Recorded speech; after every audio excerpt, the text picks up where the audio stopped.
So I should warn everybody that some of the language used in this video may not be appropriate for children under age 12.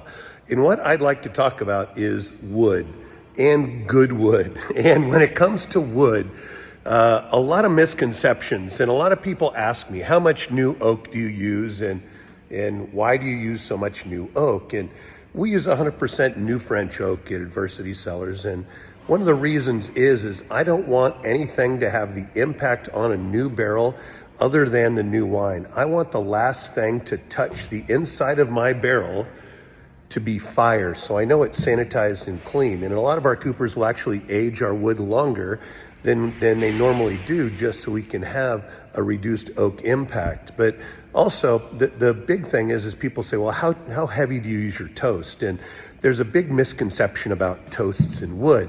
So if you go with a lighter toast, what ends up happening is the toasting process leaves more tannin from the barrels. So with a lighter toast, you don't have the caramelization. With a high toast, it goes deep into the wood.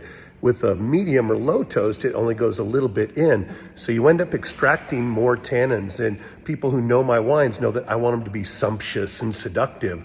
I want them to have the heavier toast barrel oak impact that gives you the supple textures. And so we're using heavy toast, but what we do to mitigate that is we press our wine sweet. So there's still sugar in the juice when it goes in the barrel.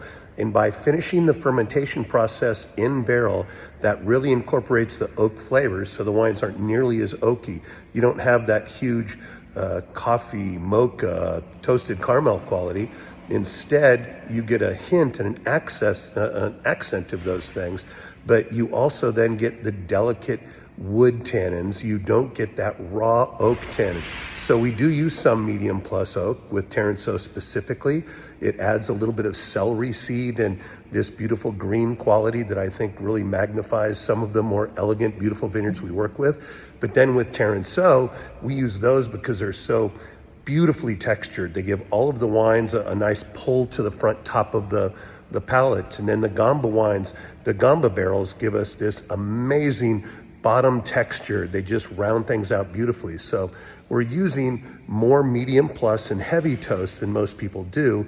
We're mitigating it by pressing sweet, allowing the chemical reaction of the wine to naturally integrate those flavors. And then we're using some lighter toast only because I want super elegant flavors to complement vintages and vineyards that give us floral and elegance. And I don't want to overwhelm it with too much of the heavy flavors. So with wood, it's all about toast level, how long it was toasted, and how it's going to complement your juice. And well, at Adversity Cellars, I like good wood.